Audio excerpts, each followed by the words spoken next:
Thank you so much for speaking to the National. Happy to do it. I want to ask you first, what brings you to the region? I came to the region because the Middle East region is a very important region for us. It's one of our leading regions.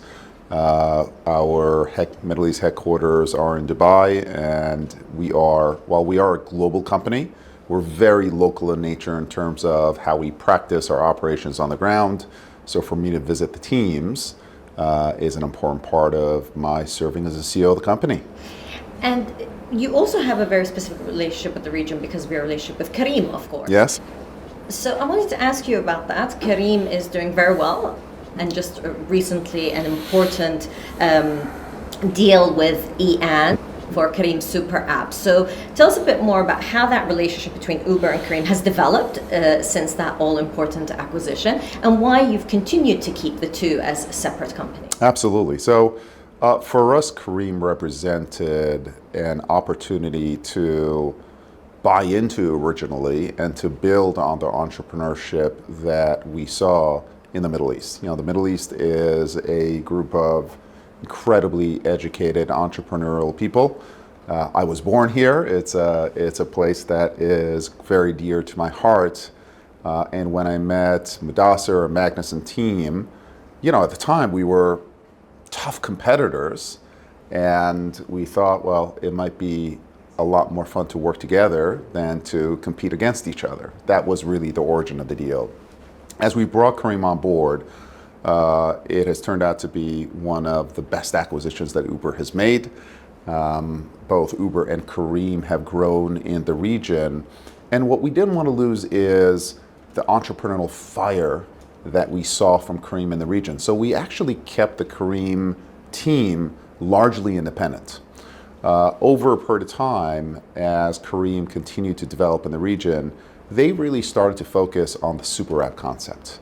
One-stop shop app that has so much available for you, not just mobility, but delivery and grocery and membership and discounts on eating out, moving money around, that the strategy developed into something broader than the Uber core strategy. And that was actually when we started talking to EAN to bring them in as a partner to really help Kareem get to the next level strategically.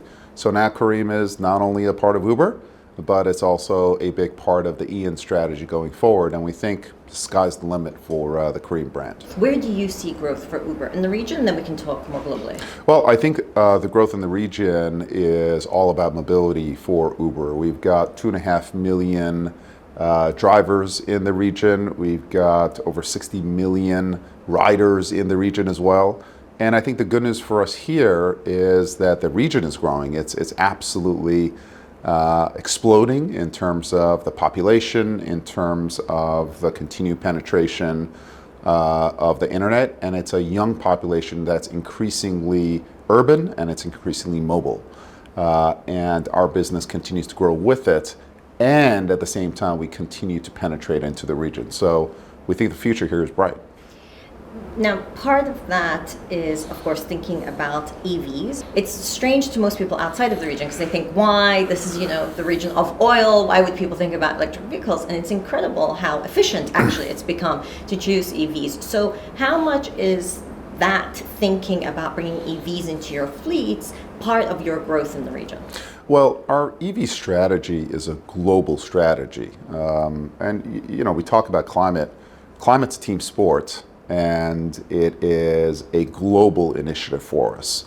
Ultimately, we want to go green, whether we're in the US or whether we are on the streets of Paris or in Abu Dhabi here. So we have undertaken our climate initiatives on a global basis. Obviously, EMEA is an important part of it. And in some ways, actually, our service here in Dubai and Abu Dhabi is leading in that 15% of our fleet here is actually electric. We're pushing very hard to continue to move our fleet over and transition it over. And the good news here is that moving to electric is great for the environment, but our consumers love the cars. And the quality of the cars is excellent. And so there's a win-win in that we continue to improve the service. Our customers love it. Our drivers save money on gas. And overall, we do the environment well, but we do so in a way that benefits our business. In the UAE, 15% of EVs. What would be a statistic that you'd be content with, you'd be happy with? Is it 50%? Is it 100%? Well, eventually we'll be content with 100%. We have a long way there. We have committed by 2040 to be a zero emissions transportation platform. And, you have to get started someplace. But what we see the Middle East and especially UAE as the tip of the spear there. So at 15% in terms of kilometers. Now, EVs, there's a big conversation happening about EVs back in the United States. And the decision to ban Chinese EVs or make it very difficult for them. The tariffs make it almost impossible at 100%. Does that impact you in terms of your thinking about introducing more and more EVs into your fleet back in the United States? Well, it does have an impact in that what we're looking for are highly affordable quality EVs, and to the extent that the Chinese EVs become a bit less affordable, that makes it incrementally more difficult for us to move over to EVs. But what we've seen from the US manufacturers and the European manufacturers is that there are high quality automobiles coming out at affordable prices. So while we would like as many EVs as possible, as cheaply as possible, we think that our ambitions and our climate ambitions in the US and Europe are going to continue to move ahead. Part of future thinking is also autonomous vehicles. Yes, indeed. So in 2020, you sold your autonomous unit and you've partnered with other companies. Correct. Are you still comfortable with that decision? And how much do you think autonomous vehicles will impact, again, the future of mobility and the future of Uber? Well, my goal in Uber isn't comfort, it's speed. And as it relates to AV, we believe that a partnership model is the right partnership for Uber. What we bring is unparalleled demand on a global basis. Over 150 million people coming to our platform, and we want to offer all modes of transportation to those 150 million people on a monthly basis, whether that's a regular car, whether that's an EV, or it's an autonomous car as well. So we have partnered with a number of leaders in the autonomous field, in mobility, in delivery, in freight as well. For example, we have a partnership with Waymo, who is a leading autonomous provider in Phoenix, where today, when you are getting a ride on Uber in Phoenix, you might get a human driver or you might get a Waymo pick you up. It really is a delightful experience. And you see that as complementing your workforce? Because again, there are always concerns about what does it mean as we have more automation? You've spoken about robots augmenting humans rather than replacing them. How does that actually happen in practice? Very much so. The evidence that we see in many industries is that automation becomes a complement to human labor. The simple tasks are taken over by automation. The more complex tasks are continue to be completed by humans. What we're building is a dynamic dispatch layer that intelligently determines whether the ride that you're requesting should be fulfilled by a human or a robot. Especially in the early days with AVs, there are going to be certain pickups, certain drop-offs, certain geographies, certain weather patterns that are appropriate for AVs, and then certain rides that can only be fulfilled by people. Now, the more drivers, so to speak, we have on our platform, whether they're human drivers or robot drivers, the more reliable our platform becomes, the greater the platform extends into areas of service, prices usually come down. So the marketplace increases. So we see the impact of AVs generally as increasing the marketplace and creating more demand for everybody with a dynamic dispatch layer that makes sure that the consumer experience always remains a premium one.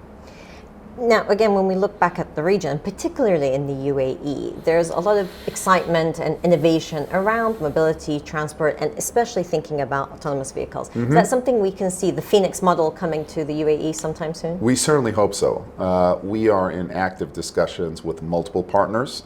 Uber brings by far the most demand of any player on a global basis across multiple industries. And we think AV is going to be a technology that is going to be relevant, not just in the US.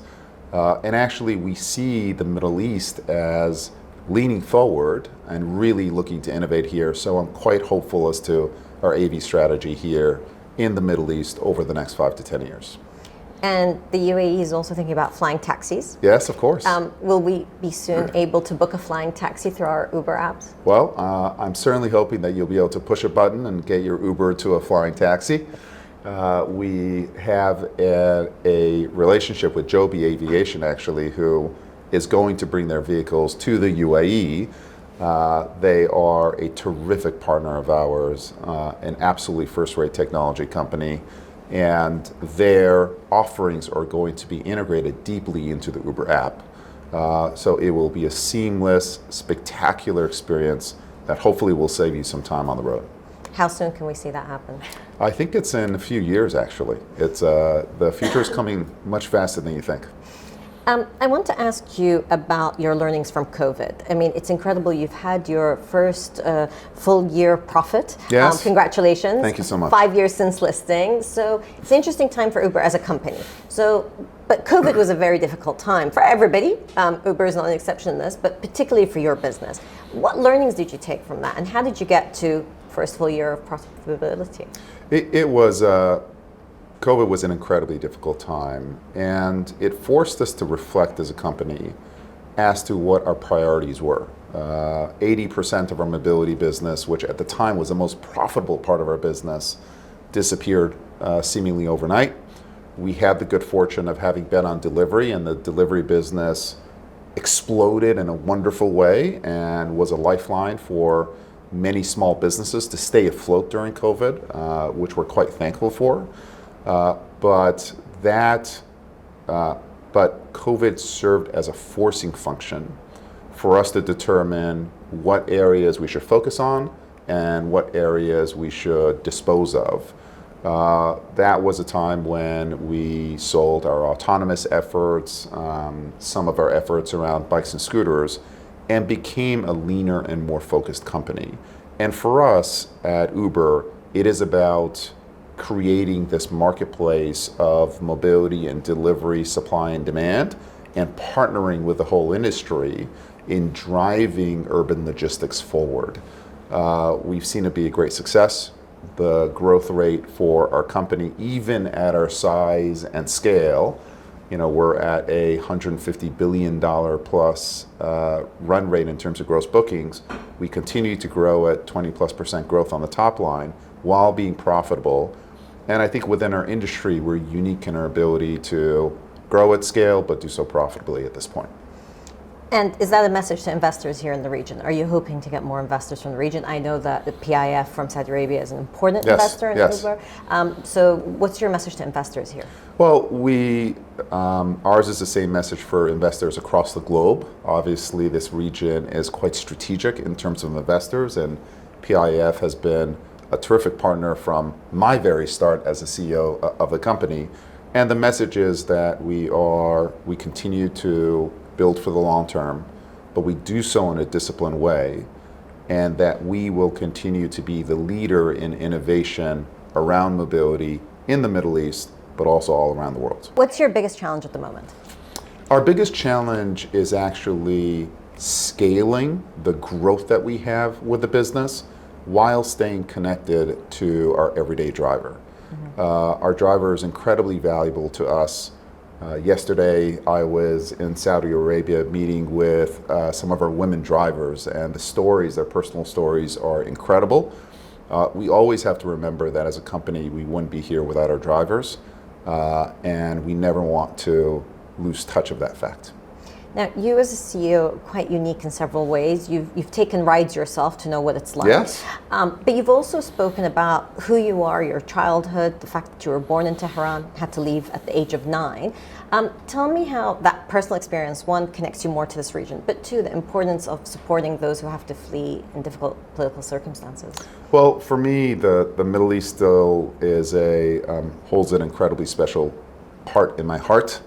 And one of my hopes is that the Middle East is able to demonstrate the latent entrepreneurship in it. And I think our partnering with Kareem, for example, is an example of that. I think there's so much potential here.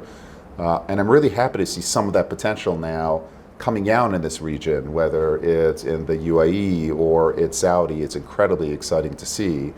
And for me, the opportunity that we afford our drivers to earn a living, to move from the gray industry into the official industry. Many of them have never had a bank account before they joined us as a driver.